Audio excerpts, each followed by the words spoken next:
Good morning and welcome to Good Morning Country, your source for local news, events, and happenings. I am Teresa Von Paris, your host, and I welcome you along for the ride. Please like and share this video while we take a break for this introduction.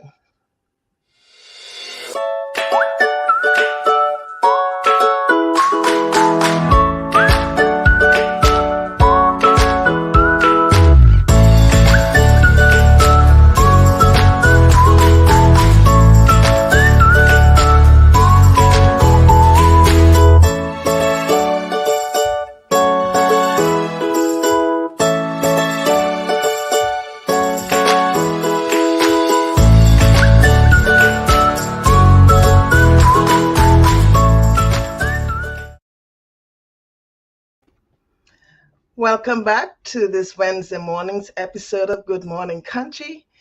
It is during our darkest moments that we must focus to see the light. That is today's quote by Aristotle. As you know, since 1949, Mental Health America and others across the country have observed May as Mental Health Month by reaching out to millions of people through the media, local events, and screenings. Today, we invite you to engage with our guests, Amber Lynn Connell and Taisha Colbert, who are both leaders in this field. Our guest next is Miss Amber Lynn Connell. Amber, welcome to Good Morning Country. Amber is an Immaculata University class of 2008 with a BA in psychology and Westchester University class of 2010 with a master's degree in clinical psychology. A licensed professional counselor here in Pennsylvania since 2012. Current secretary of the PSH, the Pennsylvania Society of Sexual, Affectional, Intersex, and Gender Expansive Identities in Counseling.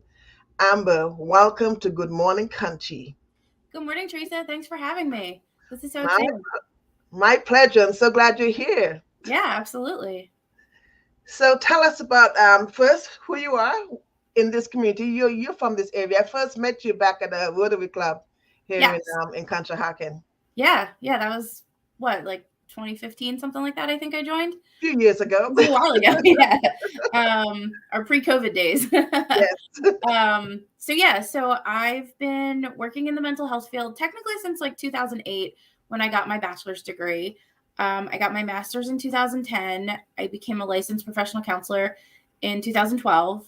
I've worked with children, families, teenagers, young adults, predominantly, also adults, in various what they call outpatient level settings. So I've worked in a group practice, I've worked in community mental health, and then most recently, last month, I started my own private practice.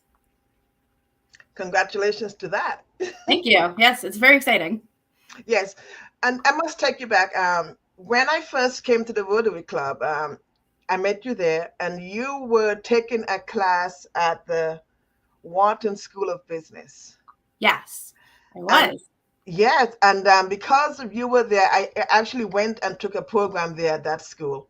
So Really? thank you for that. Yes, and I only did it because you were there, and I figured, oh, I can try this and check it out. Oh, that's so exciting. Yeah, a colleague who was also in private practice had recommended it to me. She did the small business development, I think it's a small business development center, Hmm. and they do free and low cost trainings for folks who want to start their own businesses. So I wasn't quite ready at that time. I took the class. It got me started. And then a few years later, here I am. Yes, you did. I did it too, so I can start my business in media, and here I am also. Woo! And here we are together again. So tell me about your practice. You started on your own. Yes. Congratulations and kudos for that. How's it going Thank so you. far? It's going really well. I was really lucky that I had an existing caseload where I was working, and I had a good relationship with a lot of my clients. So I'm still working with quite a few of them. I have an in-person location in Hatboro. I rented space at the Saga Community Center, which is a program run by the Welcome Project of Pennsylvania. Mhm. It's an LGBTQ community center. They host all sorts of events in the community, especially for like teenagers and young adults. They do a lot of game nights and things like that. A lot has been on hold since the pandemic, but we're working to bring it back. And then this year, actually, on Sunday, June 26th, at the Jenkintown Art Center is going to be the second ever Bucksmont Pride Festival that the community center is putting on. So I was really lucky enough to be able to rent space there a few days a week to have my in-person practice. And I'm also able to offer telehealth services to anybody that lives anywhere in Pennsylvania because that's where I'm licensed. Awesome. I went to that event last year, the Boxmont Pride Festival. It was Mhm. great. Looking forward to it again this year. So Yeah, tell, it's a really fun event. There's lots of entertainers and really cool stuff. yes, I had the pina colada drink there. They had it made fresh for me Yes. with a whole pineapple. It was really cool the way that they made it. I think they're coming back, so at least I hope Awesome. they Fingers are. crossed. Yeah.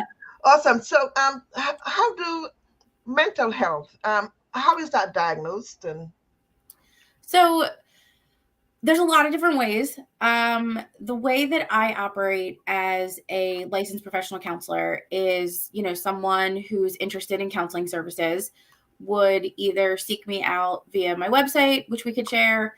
We're on other like therapist directories. Some people might have heard of Psychology Today. I'm also a member of Therapy Den and Inclusive Therapists that just take a more holistic approach to how we, get clients referred to us. mhm, So they would seek me out, and then I would meet with them for about an hour for an assessment. We would talk about what's happening currently in their life. We would talk about any any things that happened maybe in their childhood, any traumatic experiences or adverse childhood experiences. Some people might know what that means. We talk about all that stuff. We talk about what isn't working right now, but I also like to talk to a lot of my clients about what is working right now because people are usually inherently really resilient, usually really resilient and know how to solve stuff on their own. They just might need, a little bit of help from somebody who could offer, different coping skills they haven't thought of or, access to other sorts of services.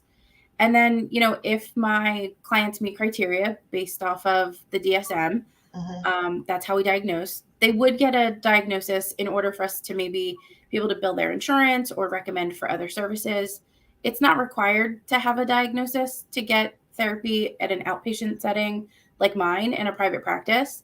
But there are other services like maybe school based or more intensive services that would require a diagnosis. Okay. So Amber, how can one be on the lookout for what signs or observations are there to know when somebody needs help beyond how are you? Yeah. I always tell people don't be afraid to ask, specifically around the topics of mental health or, suicidal ideation or people who are thinking about hurting themselves. A lot of people get worried, if I ask about it, it'll make it worse. Hmm. But that's not true. The majority of people who are struggling with mental health worry that they're going to be a burden. They worry that people aren't going to understand and they're afraid to reach out often. So if we initiate the conversation and say, "Hey, friend, I'm a little nervous. I've noticed you haven't been coming around a lot or you've been maybe on edge pretty recently or oof, you missed a few days at work. Let's chat about your mental health. Let's chat about what's going on for you. I'm here to listen." Um, I think that makes a really big difference for a lot of people because it lets them know that we see them, that we believe them, and that we're here to help, not that we're here to offer shame and judgment. Right. And there is such a stigma towards one who's getting mental health that it's almost like it shuns them away from not being out there. It's been said that since the pandemic, there's been more acceptance of mental health. Can you speak to that? I think that's true. I also think that with so many people, at the time back in early 2020, when we went into shutdowns, lockdowns, all that sort of stuff, I don't think a lot of us pre that recognized, how much anxiety, depression, maybe social anxiety was really going on, and people were just, living through it. So I think now with the pandemic really opened up accessibility to telehealth services. Mhm. Insurance companies are starting to cover it a little bit more now. And so people were able to really reach out. I think on the flip side, and this is where I'm talking to, I hope, the younger generations of folks who are going to college right now, it highlighted that we need more folks as professionals in this field. There is a really big need now. A lot of clients are reaching out, they're seeking services, and we need really good, competent providers. So that's what I'm hoping is the legacy, of the last few years for the mental health field. Right, right, right. Um, do you find that there is much of a difference in those seeking mental health between men and women? Um, Traditionally, the research has shown that women do seek out services more often. Women are typically more likely to be diagnosed with um, maybe likely anxiety or depression or something like that than men would. But, I think there's a whole lot of cultural factors that go into that too. Of we do expect, typically the guys in our life to be the strong ones and Mhm. not show their feelings. And I do think that there's actually a lot of change. There's a lot of really cool social media profiles out there. There's a lot of people, that have a platform and are now sharing, targeting, men and basically saying, hey, we're here. We're a safe space for you to share how you're feeling. So my practice is pretty well balanced, I will say. Um, but it can skew more towards women. But that doesn't mean that guys don't experience it and that, they do also deserve the support when they need it. Right. And then we have the children also, especially those in the early teens and late teens. Yeah. And those that you specialize in also the LGBTQ community. Yeah. Um, some I once came across a child that was going through a transitional sex change, and Mhm. the child was only like 7 years old. Mhm. Do you see clients that young and work with them up? So I do. I work with school age kiddos on up. So think, first grade, stuff like that. I predominantly work with a lot of kiddos with anxiety, maybe some kids or families who are going through an assessment for like ADHD and things like that. But I have worked with gender expansive youth. And, the thing that's just really important to remember is, we listen to them and we provide a safe space, whether it be in our families Hmm. or in the therapy room, for kiddos just to explore and to tell us who they are. And if we do that, if we create that safe space for them to be able to do that, that's a lot of times all that they need. They just need to know that they're loved and cared for, no matter what. Good. Well, that's great. And then we have those jobs that are high stressed, Yeah. especially when it comes to public servants, those in like police officers, stressful jobs. Do their counselors require specialized training for them, or how does that differentiate from one career to another? I think that we're going to start learning that in terms of, being a therapist or being a counselor for someone that works in one of those public service, positions, especially our police officers or firefighters, our frontline workers, healthcare workers, doctors, nurses. I think we are going to learn, as we look back on the last couple of years, that we do need more specialized training in how to work with those populations. Um, I actually know a few folks. I know this was pre-pandemic, so I'm not sure if this is still happening. But my uncle is actually a retired Philadelphia firefighter, and they had started a program where there were folks who were um, in the department. They got some training, and they were doing some like peer counseling. So I hope that those professions include more of that because I can offer support to people. But if it's not my specialty, if I haven't lived it, sometimes clients, they really just want to know um, that the person that they're talking to has lived experience. And that can be really important. It's not necessary for therapy to be effective, but for a lot of people, it's important. So I think we're going to find that, folks in those professions, I think my field is going to do a lot of work to get more specialized training. Okay, good. Do you have an opinion, Amber, in getting more?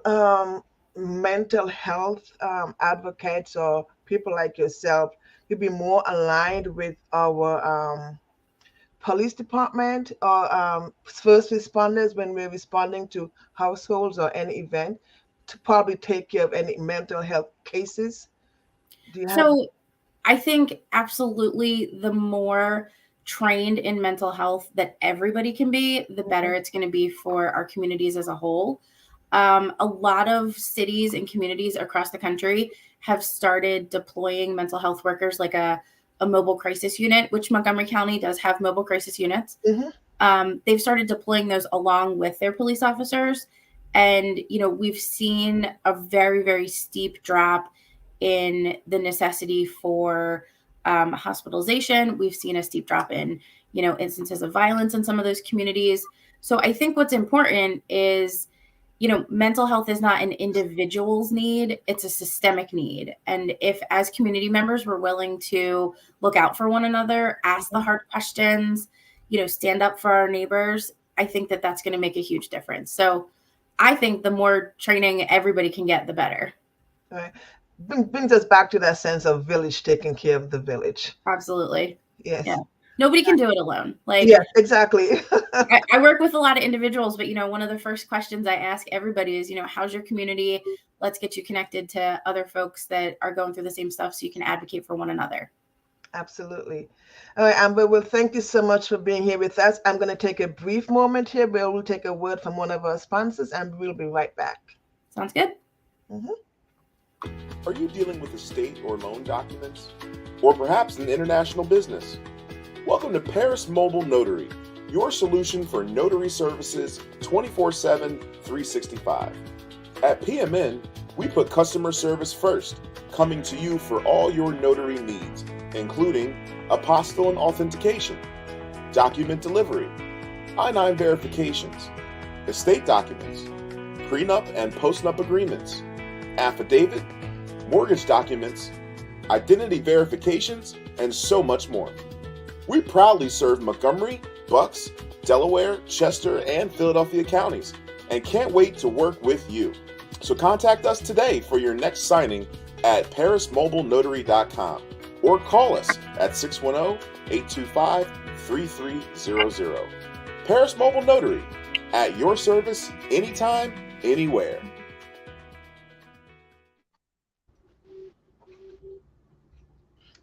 Welcome back, Amber. All right, welcome back here with us, Amber.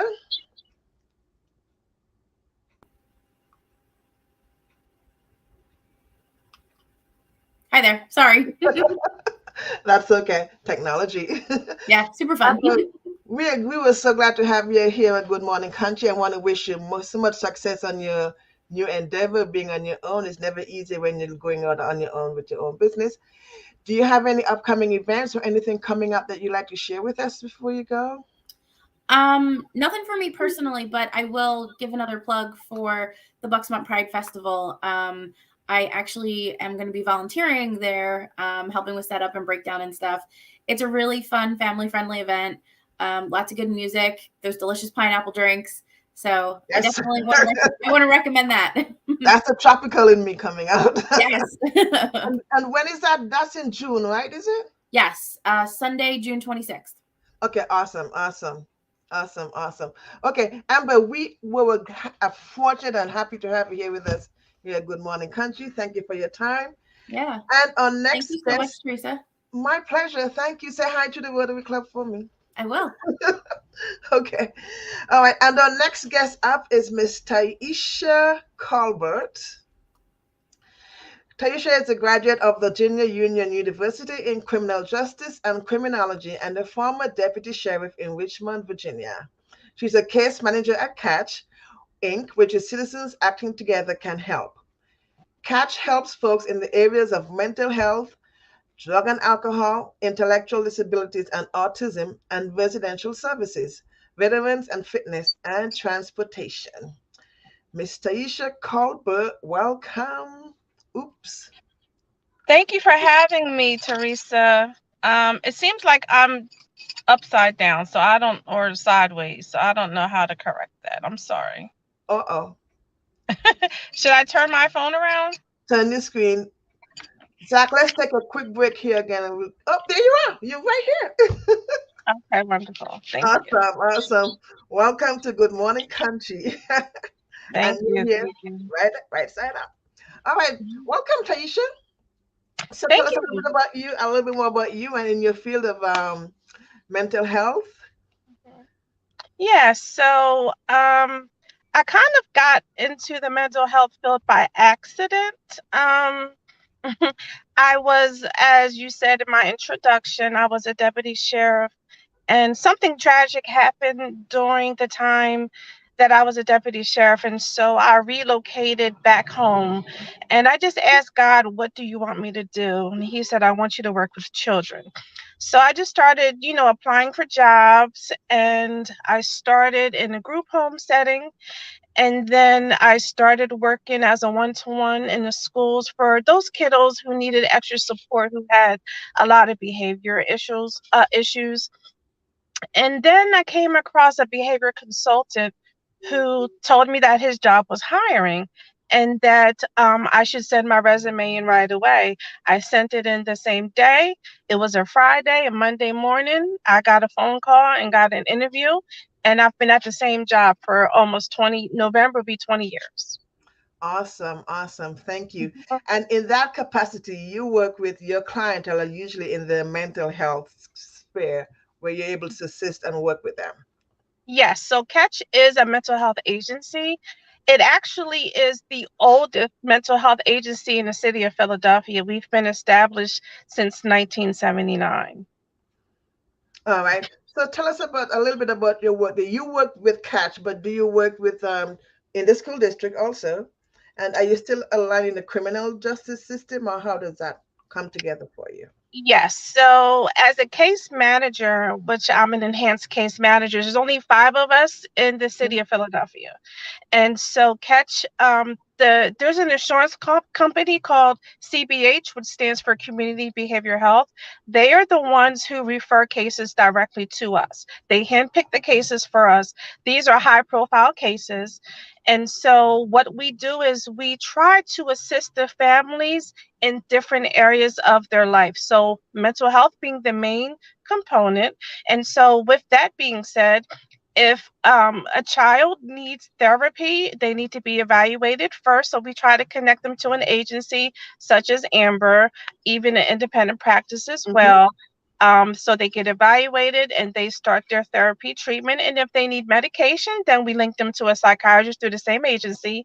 And then we actually will go with their families once a month to their medical checks, we call them, so that medication can be adjusted if need be. Kind of discuss the behaviors that happen in the month, since we've seen the doctor last, and then the doctor would take that information, adjust the medication if need be. So, with that being said, kids, of course, are in school. They may have some behavior issues in school. So, then we go to the schools as well. And some kids may also have learning disabilities. And so, we work with the school team. So, the schools also have psychologists, they have counselors. And so, we work with this and the principals. And so, we work with the entire school team to try to see what education plan we can create to better um, make this child's life easier for the 7-8 hours that they're in school. Awesome, awesome. Now, do you find that during the pandemic, were you still seeing these students?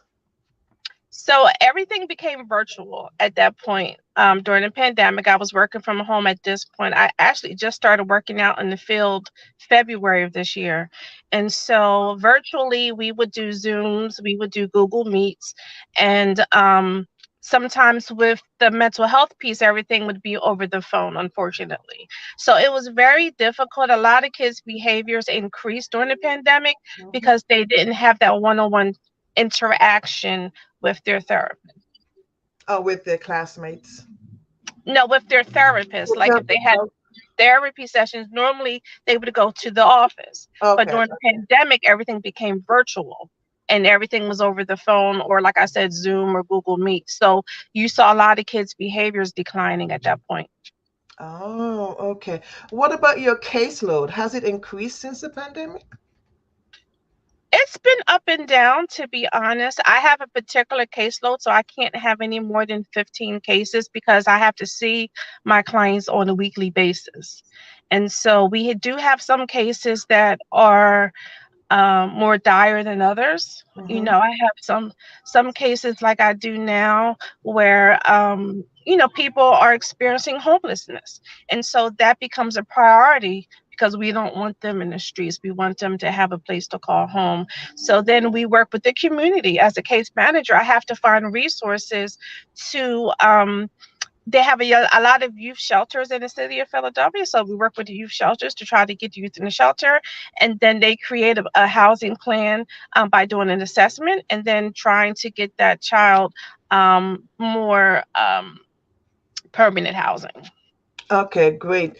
So, so a question then I have, mental health is can be quite stigmatized, and sometimes we have the adult male, the older male, young adults, I should say, where it's difficult, where they may not have, or they may have a strained relationship with their parents, and because they're not taking their meds, they have an increased behavioral issue. How can the family member react to that, or the community react to that? Well, I don't know if a lot of people know this, but there's a mental health law. There's mental health laws, and so if a child becomes at 14 years of age, they can sign for their own treatment. The parent doesn't have a say so at that point. So if the child feels like they need therapy, they need medication, they can sign up for it themselves at the age of 14. Right. And if they don't take the medication, what recourse does the parents have? I mean, mom has a strained relationship with the child. Yes. So that's where kind of the case managers come in at, or any outside supports or family supports come in at. We try to come to a common ground so that everyone is satisfied. And sometimes you have parents also that have mental health issues. So if Mhm. we see that as the case managers, we will try to actually link the parent to their own supports. They have adult case managers as well. So we can say, Mom, do you need medication? Do you need therapy? Do you think you need your own services? Because the child will fall apart if the parent falls apart. And so we have to stop it at the core, which is the parent. So we try to also assist the parents. So actually, we're assisting the whole family, because we just want everybody to be. Our overall goal is for stabilization. Correct. And if stabilization is not maybe immediate, do you ever like separate the families to benefit each of the individual family members? Does that ever occur?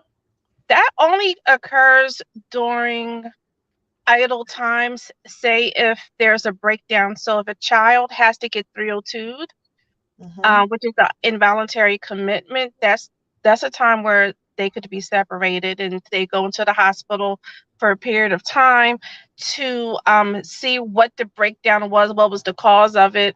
And then the hospital will have the parent come in, they'll do family sessions, and then they may, at discharge, refer the child to what they call a partial program.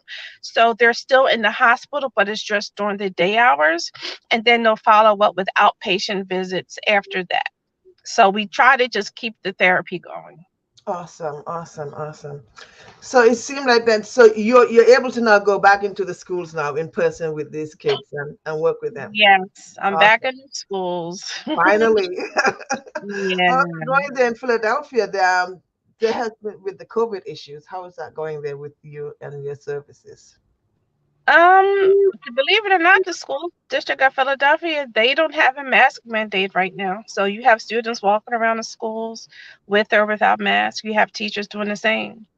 Mm. So it's kind of, Go at your how comfort safe you, level. yes, if how safe you want to feel, then you go ahead and just wear your mask wherever you go, Okay. especially when we go into the homes. Okay. Good. Awesome. Now, do you take private recommendations or just referrals? No private recommendations. All my referrals come from CBH. CBH. Okay, awesome. Mhm. Awesome. Do you have any events coming up that you'd like to share with our community?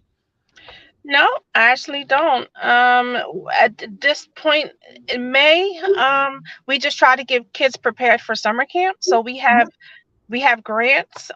There's it's called Madeline Moore Grant. Every year they give us we just we have certain camps that are under the grant, and so we just try to link the kids to the camp so they have something to do during the summer. So that's Good. around the time of year. That's what we work on. Now, are you able to share that information for the grants? And is it only available for Philadelphia County?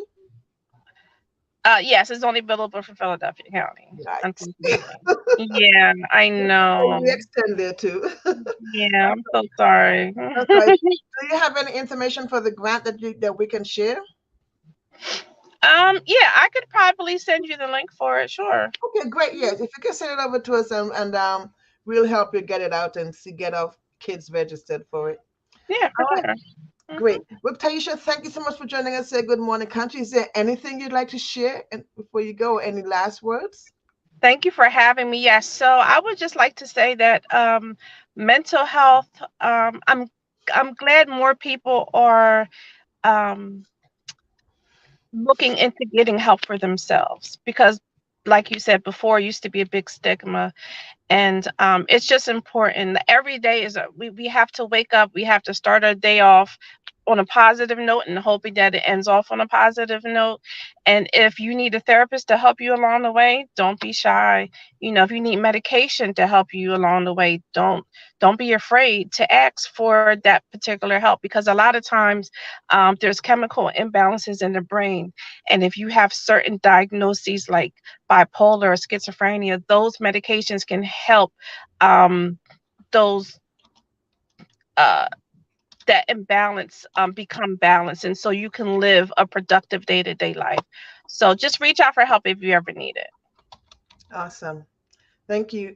And I also must say that Taisha and I work with a group here in Norristown called Montgomery County Participatory Defense, where we help family members who are going through any criminal justice, and we're able to support their family members and work with them. Taisha, thank you so much for being here with us at Good Morning Country. We appreciate you and Thank you having you. for having me. I enjoyed myself. Thank you. We're going to have another word from one of our sponsors, and we'll be right back.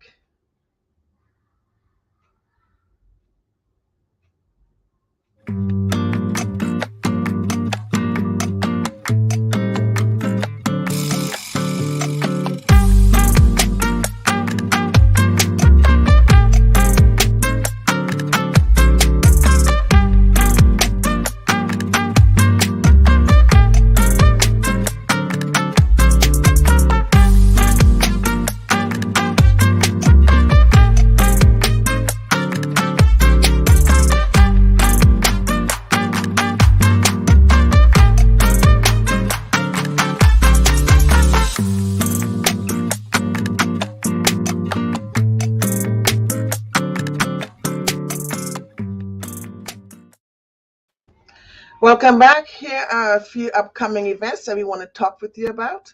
First up is the fashion show, which is a night of unity, culture, and love.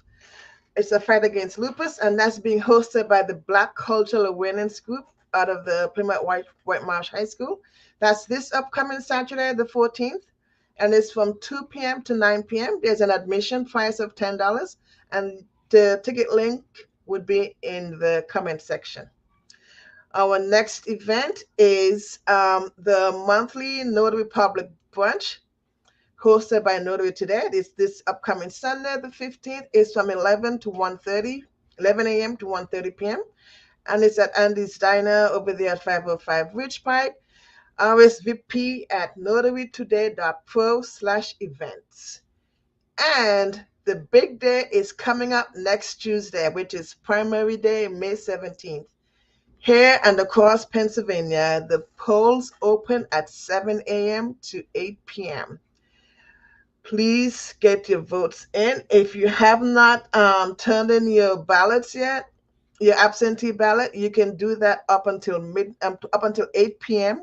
on Tuesday, the 17th of November of May. I'm sorry about that, but you have until 8 p.m. Tuesday, May 17th to turn in your absentee ballots. Okay, that's it. We do have one save the date event coming up, and this is huge for us, which is the first ever annual Pennsylvania Conference for Notaries. That's going to be held on Monday, November 7th. That is from 9 a.m. to 5 p.m. That's going to be over there at the Doubletree Hotel in Plymouth Meeting. Early registration is at $195. You can register at notarytoday.pro/conference. Thank you for joining us here today at Good Morning Country. We really appreciate having you here with us. Please continue to like and share this video and have a wonderful day. Thank you. Let's get out and vote next Tuesday.